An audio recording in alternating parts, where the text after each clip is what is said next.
یہ علاج جو ہے یہ دیکھا جا سکے اور بن جا سکے. یہ ساری جو اسٹڈی ہے فارماکالوجی کے اس برانچ میں ہم کرتے ہیں اس کو ہم کیا کہتے ہیں فارمیکو جینومکس.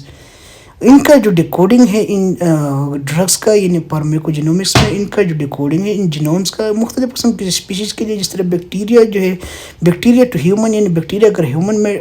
جو کوئی ڈیزیز کر سکے ان کا ٹریٹمنٹ ہم جس ڈرگ سے کرتے ہیں یہ ہمیں لیڈ کرتے کس چیز کے اندر مختلف قسم کی سسپیکٹڈ پروٹین کی طرف. جو ان کو جو ہے یہ سسپیکٹڈ پروٹین جو ہے ہیومن باڈی میں یہ کیا ہو سکے فیملی جس کو ہم جان سکیں. یہ ساری جو اسٹڈی ہے یہ ریویل ہوتی ہے کس چیز میں جب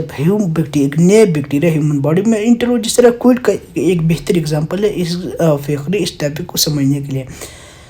نئی اب آگے ڈسکس کرتے ہیں discovery that small segment of R N A کا ایک چھوٹا سا ٹکڑا کین انٹرفیئر کر سکتا ہے ایک پروٹین سنتھیسس میں with extreme selectively, and there has led to investigation کہ ایک بہت بڑی تعداد میں یہ جو ہے ان کا رہنمائی کرے ان کی معلومات میں, جس طرح ایک اسمال انٹرفیئرنگ یعنی آر این اے کا ایک چھوٹا سا ٹکڑا جو ہے ان کا مداخلت ہوتا ہے کس چیز میں ایک مائکرو آر این اے کی بناوٹ میں ایک تھراپیوٹک ایجنٹ کی تھرو. اسی طرح جو شارٹ نیوکلیوٹائڈ چینز ہیں جس کو ہم کیا کہتے ہیں اینٹیسنس اولیگو نیوکلیوٹائڈ, ان کو ہم کہتے ہیں یہ ہمارے ساتھ بنتے ہیں کس چیز میں ایک کمپلیمنٹری شکل میں ٹو نیچرل جو قدرتی آر این اے ہے ان کے متعلق ایک کلون ہم بناتے ہیں, اور یہ آر این اے جو ہے تھراپیوٹک ڈرگس کی تھرو ہم اس کا استعمال کرتے ہیں. یا دوسرا ڈی این اے جو ہے وہ کیا کرتے ہیں انٹرفیئر کرتے ہیں ایک جینس کو ریڈ آؤٹ کرنے میں اور اس کے ٹرانسکرپشن اور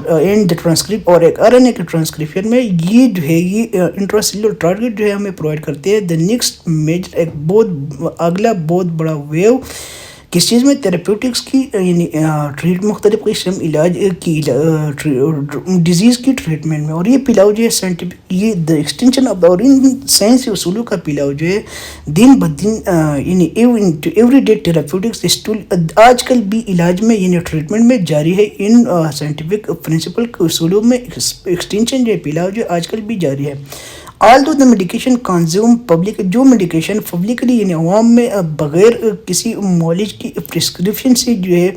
استعمال کی جاتی ہے یہ ایکسپوز ہوتے ہیں ٹو ویسٹ ایک بہت بڑی اماؤنٹ میں کہ کیا ہے ہمارے ساتھ انیکوریٹ غلط ہے نامکمل ہے اور ایک غیر سائنسی تحقیق کے ساتھ ان کا تعلق ہے. جو ڈرگز نارمل یعنی عام عوام جو ہے اس کو یوز کرتے ہیں یہ کیا ہے ایک غلط طریقہ کار ہے ایک فارماکولوجک افیکٹ کی, اور اس کے بہت سارے کیمیکل اثرات بھی نمودار ہوتے ہیں ایک ہیومن بینگ میں, اور یہ رزلٹ دیتے ہیں ایک ریشنل اور اننومریبل یوز میں جو کیا ہوتے ہیں بیسیکلی ایک خاص طریقہ کار اس کا نہیں ہوتا, اور اس کا اثر جو ہے وہ ہیومن بینگ پر بہت بڑا پڑتا ہے. اور یہ ریمیڈیز جو ہے ہمارے لیے اکثر نقصان دہ ہوتے ہیں اور ایک بہت بڑی مقدار میں ان میں گروتھ جو ہے آتا ہے. اور یہ کیا ہے یہ بیسیکلی ہمارے ساتھ کیا ہے جو ہارمفلنس ہیومن باڈی میں ڈیولپ کریں, اور یہ ہارمفلنس ہیومن باڈی پر بہت خراب اثر ڈالتی ہے. اور یہ ہمارے ساتھ کیا ایک الٹرنیٹ ایک متبادل ہیلتھ کیئر ہے جو ڈرگز انڈسٹری میں ہمارے ساتھ بنتی ہیں ایک متبادل ہیلتھ کیئر ہے, اور یہ کیا ہے نقصان دہ ہے. لیکن بدقسمتی سے اس کو لیگلسٹو پروسیس جو ایک لیگلسٹو شکل دیا جاتا ہے, اور آج زیادہ تر یہ لیگلسٹو شکل دیا گیا تھا یونائٹڈ اسٹیٹ جو ہے اس کو الاؤ کرتے ہیں یعنی مختلف قسم کی سبسٹانسز جو کیا ہے حیثیت کے لیے اس کو الاؤ کرتے ہیں کہ اس کیسے ایک ہیومن باڈی کی ڈیزیز ٹریٹ کی جا سکے, اور یہ ہمارے ساتھ پروموٹ نہیں کرتے اس پہ خاص طور پر کیا یعنی ڈرگس کے اصول کو پروموٹ نہیں کرتے, ڈرگس کے اصولوں پر پورا نہیں اترتے, اور یہ ہمارے ساتھ آگے کیا کرتے ہیں بیسیکلی آگے بہت سارے نقصان دہ ہمیں اس سے اٹھانا پڑتا ہے. اور کیونکہ اس ڈرگس کے متعلق ہمیں انفارمیشن ہے اس کو سمجھنے کے لیے جو مختلف قسم کے سائنٹیفک اصول سے وہ نہیں گزرا, اس کی جو سائیڈ افیکٹ ہے اس کی جو پرسکرپشن ہے اس کا جو استعمال ہے وہ ہمیں معلوم نہ ہو, تو اس سے مختلف قسم کے پبلکل ایشوز اور میڈیکل ایشوز جو ہے وہ آگے فردر ہمارے ساتھ کیا لیتے ہیں جنم لیتے ہیں. اور یہ سائنس کی یہ چھوٹی سی ایکسپلینیشن جو ہے ایک عوام میں اس کا پھیلانا جو ہے لازمی تھا کہ عوام جو ہے ڈرگس کے استعمال کرنے سے یعنی اس ڈرگس کو ایک پراپر اماؤنٹ میں استعمال کرے, لیکن اس کا ایک پراپر اماؤنٹ جو ہے وہ مقرر کر کے یہ چیزیں جو ہے اتنی مقدار میں لینا چاہیے, اس کے بہتر نتائج ہمارے ساتھ کیا ہے سامنے آ سکتے ہیں. اور یہ چیزیں اگر زیادہ مقدار میں ازیوم کی جائے تو اس کے ایڈورس افیکٹ بھی ہیومن باڈی پر ہو سکتے ہیں، اور ایک یہ کیا ہے، ایک میل فرق، یعنی ایک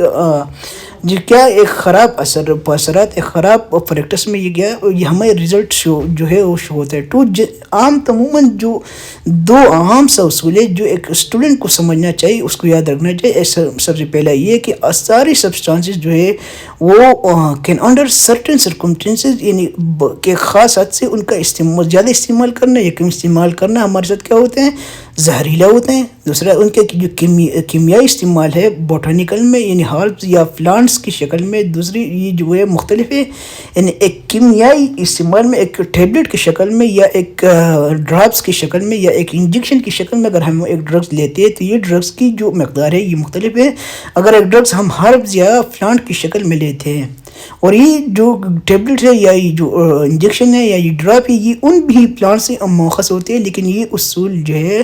جو ایک خاص کوانٹٹی میں جو اس کا استعمال جو ہے لازمی ہے، ایک خاص پروپورشن میں۔ اگر ایک خاص پروپورشن میں ان کا استعمال نہ ہو تو اس لیے کیا غلط اثرات جو ہے نمودار ہوتے ہیں۔ اینڈ نو ڈفرینٹ، اور یہ جو ہے کیمیائی، جس طرح پہلے ہم نے ڈسکس کیا، کیمیائی سے یہ ڈفرینٹ نہیں ہے، لیکن یہ جو ہے امپیورٹی